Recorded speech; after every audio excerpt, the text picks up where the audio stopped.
You have found what lights you up. I'm your host, Sunny the Life Coach, and I'm here because I see you searching for something or someone out there to help you feel better. Something to take away the pain that you're feeling, the inadequacies. I know all of the things that happen in life can leave you feeling empty. Your search is over. This podcast is all about finding your own freedom and power to love yourself enough to shine in the ways you were always meant to, the ways in which you are already fully capable of. If you're ready for some real talk, some serious truth bombs, and a few F-bombs, you are in the right place. Let's do this. Let's get lit.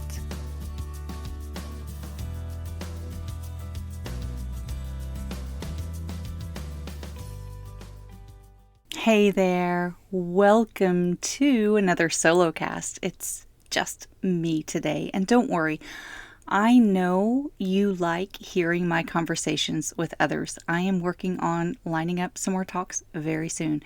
In fact, I have a fantastic conversation that I have to sit on for another 6 weeks because it's around a book release, and I cannot wait to share it.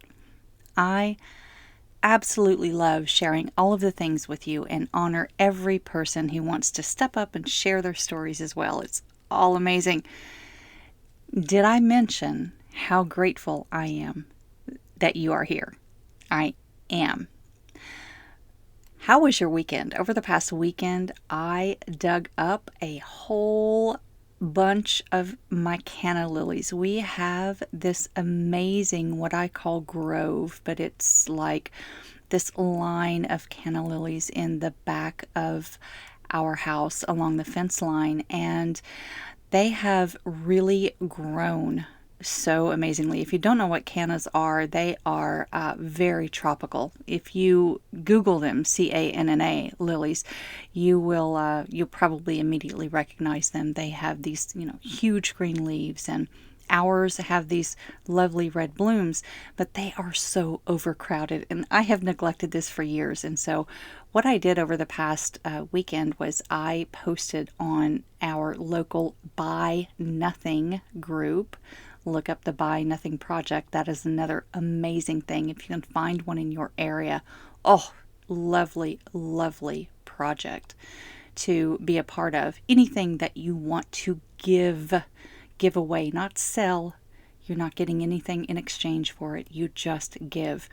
So I had such a great response to my post that I ended up shutting it down and said, I will take the first 10. And you decide who you want to give to, and, of the people that respond to it. And I just immediately was like, I want to give to at least 10 of the beautiful people in my local community who responded that they would love for me to dig up some rhizomes and just pick them up over the weekend. And I set all that up, and it was so hot and probably not the right time to do it in terms of the right time of the season. I probably should wait until a little bit later in the year to do it, but you know what? It just felt so good. And I set up this little messenger group with the 10 that responded. And I remember one, and everybody, of course, was so, so grateful. But I remember one even saying, my life is better with people like you in it. And I'm thinking, oh my God, are you kidding me? You are helping me so much by, I didn't want to just pull these plants up by their roots or their rhizomes, if you will, and throw them out, which is what my neighbor suggested to me like several years ago. She's like, you need to thin this out, by the way. You need to just toss them out. I'm like, I don't want to. They're living, beautiful plants. They are amazing. So, oh my gosh, that was beautiful. Oh, that said, I have a few things to say because I continue to observe the world around me and learn and grow. I hope that you are doing the same. Today I want to share with you a few of the observations around our beliefs and how we seem to be wielding them around quite a bit. We're all doing it on some level. Let's take a step back and inspect those beliefs from a place of neutrality and hopefully a solid dose of compassion. Something our world could use a little more of. I hope you agree with that much. Now, I'm not talking about the type of beliefs that we have about ourselves, the type of belief that has you looking in the mirror, telling the beautiful person in that reflection that he or she is not good enough in some way. Those are illogical beliefs. And yes, those deserve our time and attention, because beliefs are born from thoughts that we think over and over until they become ingrained in our subconscious and we don't even realize that we can change them. We just take them in as fact. We process them as truth. That's how our brains work. Those particular beliefs are lies. The ones that say we're not enough. I will reserve my own perspective on illogical beliefs for a future episode. In this one, I want to talk about our righteous beliefs, because man, are they ever bubbling up to the surface in so many ways right now. And that, again, has been my observation.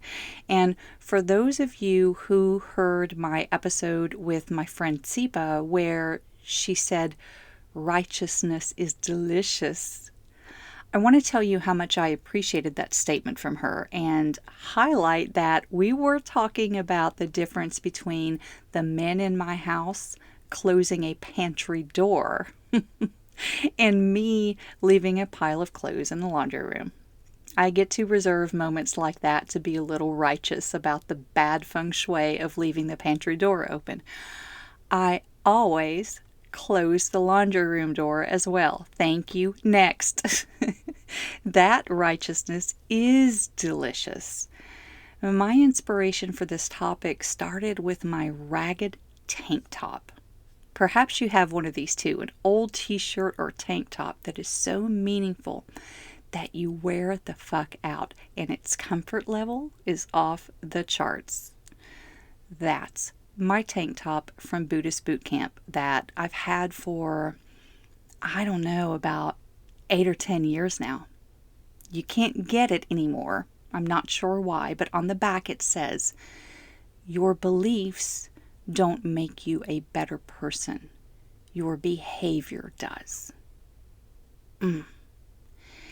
And I pretty much sport that tank top wherever I go. Like if I'm going on vacation, it's what I wear when I travel. It's my version of a security blanket. Except sometimes I forget that I'm wearing it. And that happened when we were traveling in Europe a few years back. I want to say I was in an airport from London to Glasgow, and the only reason I'm mentioning that is there's a level of dissonance trying to navigate the rules and the accents in the airports and wondering why your deodorant is being confiscated. Yet they're still being so damn nice and polite about it. Anyway, I remember this man in security making conversation with me while my bags were being searched, and he asked me how the boot camp was. And I wasn't sure what the hell he's even talking about. Then I remembered there's a small little logo on the front of my tank top that says Buddhist Boot Camp with the image of a meditating silhouette. So after about 20 seconds of confusion, I told him to check it out. It's not a real boot camp in the sense that you go hard at something for a few weeks. It's a way of life. That's how I explained it. That's how I'm explaining it now. I love Timber Hawkeye and Buddhist Boot Camp. Very simple messages that just resonate and seem to reach me at the right times. But it's the quote on the back that I love the most, and I like to imagine what people standing behind me might think about seeing your beliefs don't make you a better person, your behavior does. No one has ever said anything to me about it, by the way. Only the guy in airport security. He's the only one who has ever commented on it. And I appreciate that. I appreciate someone willing to ask or make conversation when it seems genuine. I really do. It's something different. Not just, hey, how are you? What's the weather like? How was the boot camp? That's different, right? I want to talk about the righteous indignation that we have attached to our beliefs, our sheer determination to convert the non-believers, if you will, to see the world the same way that we see it, and to clarify a few things about myself and my approach as a coach. In fact, let me flip that around and talk about my approach as a coach first, because I have heard a lot of messaging over the past few years that is really coming to the surface in the times we are living in a lot of different ways. And one glaring example I can think of is seeing a recent group post on social media where a woman was basically parroting the notion that she's not responsible for her mother's feelings. Her mother is responsible for her feelings through her own thoughts. Righteous indignation, indeed. Well, in the spirit of there is no right or wrong, there just is, let me tell you why I think that is harmful. And I don't know the whole story. I just know this woman was proud of putting her mom in her place. And I get that. We'd all love to put a few people in our place, wouldn't we? Be honest. Sometimes I think we as coaches can get a little too deep in the whole your thoughts create your feelings mantra. Belief.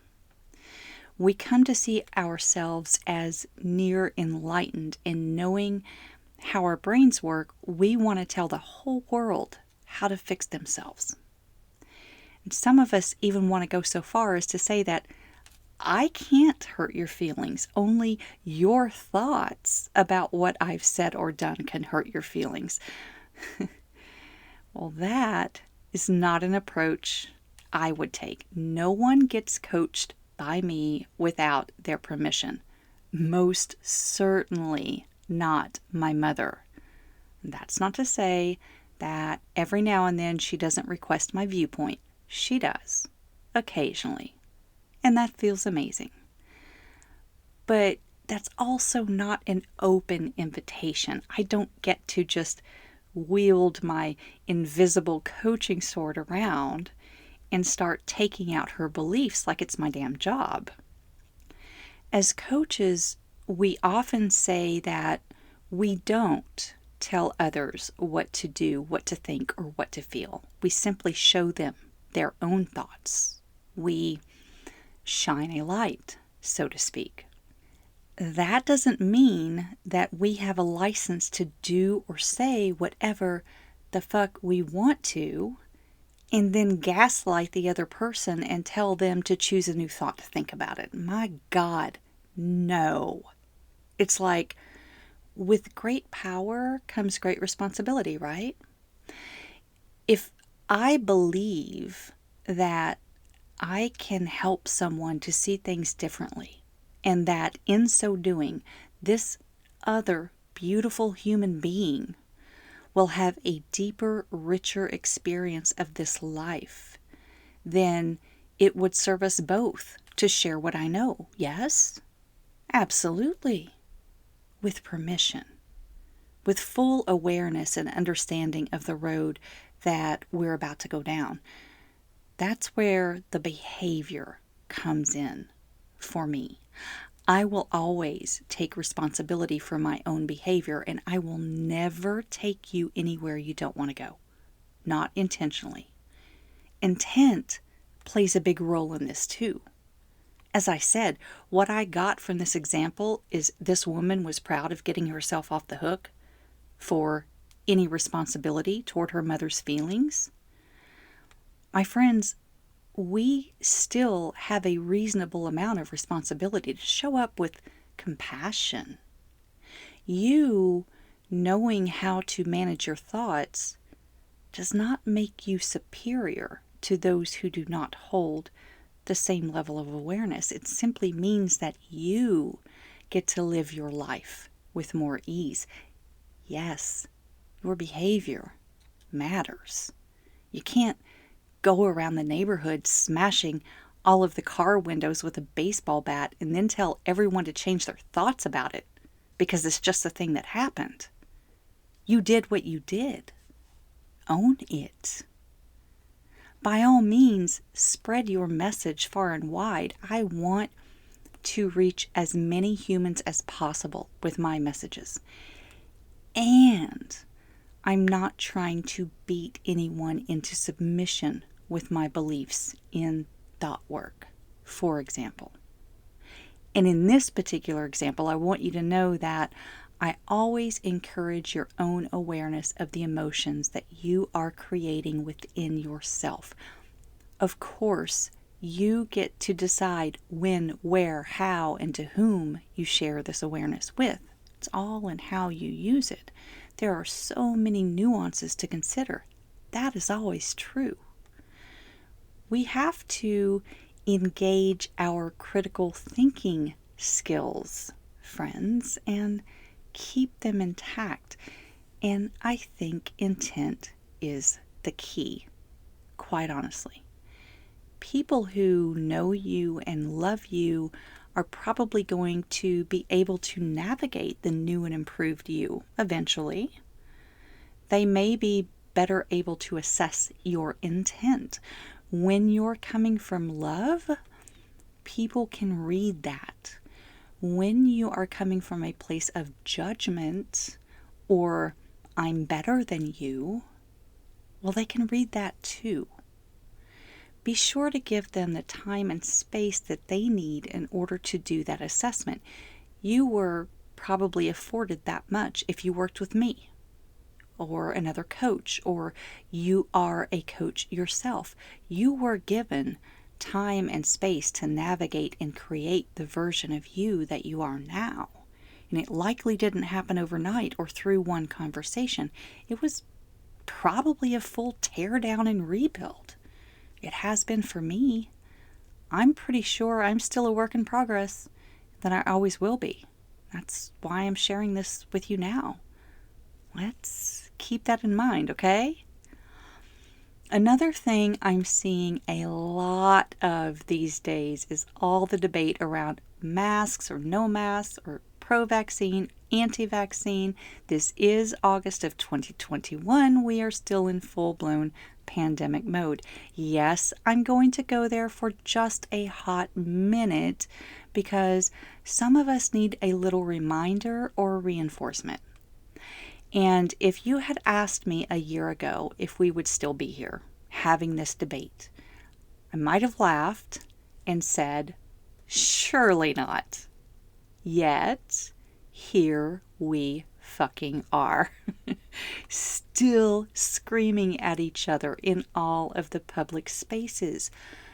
Right now, those are local school board meetings, and it's hard to see. It really is. Yes, those are my thoughts. I appreciate every one of you who tunes out the news. I really do. I get it. I do as much as I can of the tuning out, and you'd best believe, since we're talking about belief today, that as the parent of a middle schooler, I'm paying attention to what's going on in my local community. As someone who votes in every election, especially local, and researches all of the candidates, especially school board, I have decided to take a vested interest in what goes on there. Yes, I do. That said, I am not all fired up about what the decisions are or what they are not. I do not take the approach of I'm right because this is what I believe, and those of you who don't believe the same things I do are wrong, wrong, wrong. And I do not sound off on social media about what I think the right thing is for the most part. I sure as hell don't go around screaming at other people who hold different beliefs. Because what good comes from that? That's what I ask myself. If I feel a little fire rising up now and then, oh, what is this? Righteous anger? Well, best get to work on myself, because it is very clear to me that those who hold opposing beliefs have zero interest in hearing from me. I'm not going to change their minds. It will not happen. It's so funny. I saw this meme last week and I wish I had saved it, but it was basically a cartoon of someone typing into the YouTube search, "Show me the evidence that supports what I already believe." Indeed, that's how it's going right now in the first world.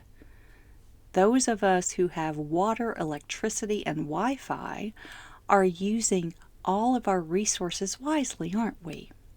We're typing into the search our questions, framed in such a way so that we will see exactly what we want to see. And we click the results that are the closest match to our search or have the most shock value, right? It's called confirmation bias. This is literally the definition of confirmation bias: the tendency to interpret new evidence as confirmation of one's existing beliefs or theories. So, I personally don't get twisted over what other people think and believe. I've decided that does not serve me. They will continue on their own path of confirmation bias, no matter what I say. That doesn't mean that I don't think you should. You do what you want. If what aligns with your own values and beliefs is to change the heart and mind of one person out there, go for it. But I encourage you to do it from love, with compassion, understanding, and giving time and space. Your behavior matters as much as your beliefs. If you want to go to the school board meeting and make a scene, of course, again, go for it. If that's what lights you up.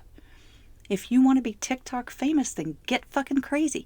If you want to truly be understood, seek first to understand. See, I get why we are so divided on this and many other issues. I understand the messaging that is out there and the manipulation. I can still feel empathy and compassion for all of the humans who are, quite frankly, reacting in fear. And every day I simply want them to feel at peace. All of them. All of you. At this point, you may say, but this is a pandemic and public health is at risk, and I have vulnerable family members or young children, and it's irresponsible for others not to mask or get vaccinated. Perhaps that is true. And how's it working for you to say that over and over? The people who disagree with you aren't listening. They just aren't. They are off in their own echo chamber and their own bubble. Your beliefs don't matter to them. And that's the thing about beliefs. We all have them. And we are the only ones who get to decide to change them. I have changed and fully evolved many of my own beliefs over the course of my life here so far. Many of them even recently. I may well change more of them. But I have to be completely honest with you here. I can't think of a single time that I changed a deeply held belief because someone else told me to. You may be on the right side of history. We don't know that yet.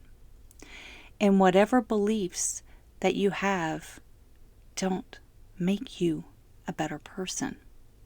Your behavior does. I hope I am conveying how much nuance there is to everything from basic thought work to pandemic protocols.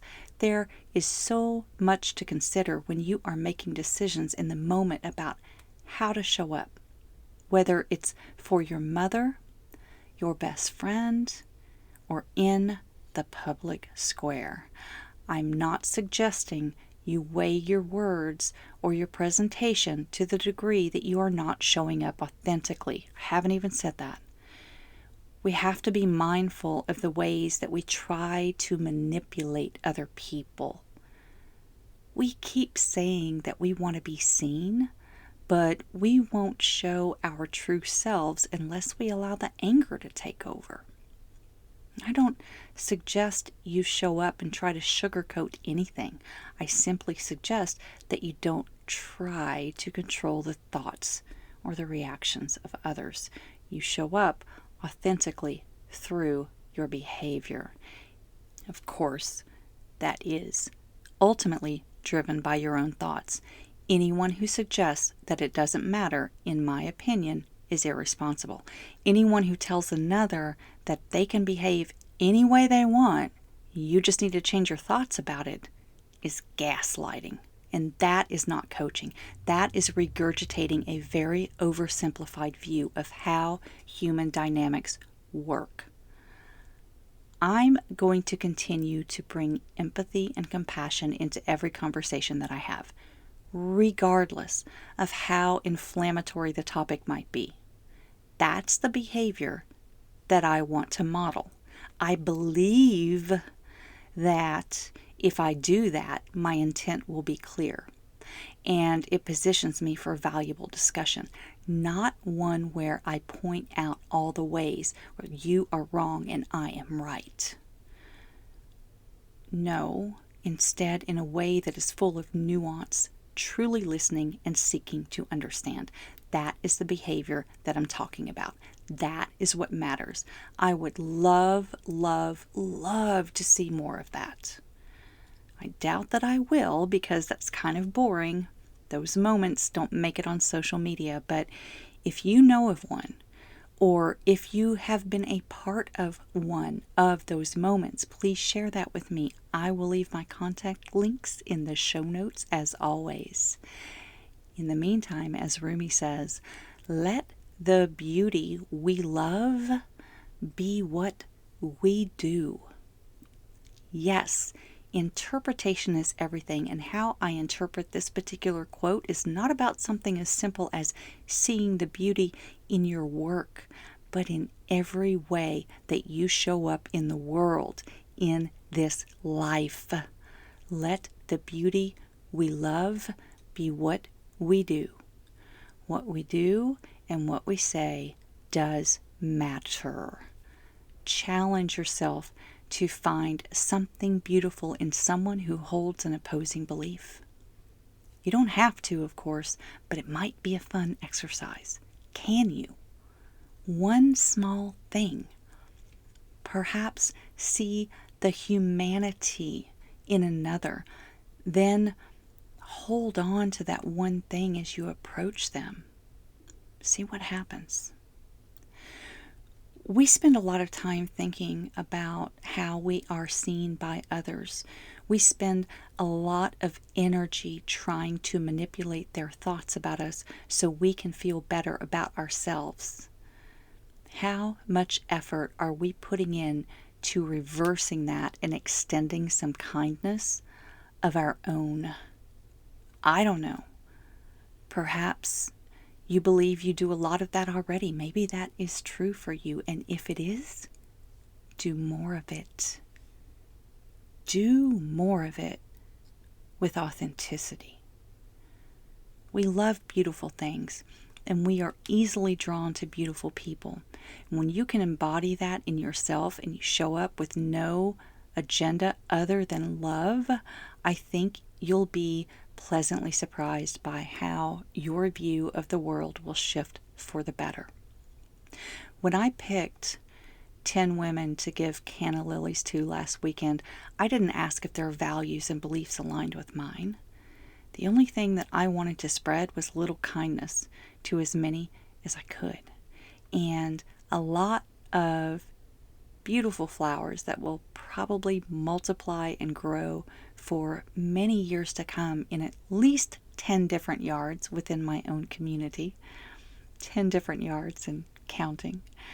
I received a lot of gratitude from doing that, of course. Of course it felt wonderful. That's what we can do to make this world better. Think global, act local. Plant seeds, dig up rhizomes, create ripples, pay it forward, give of yourself, give love, light up, shine on.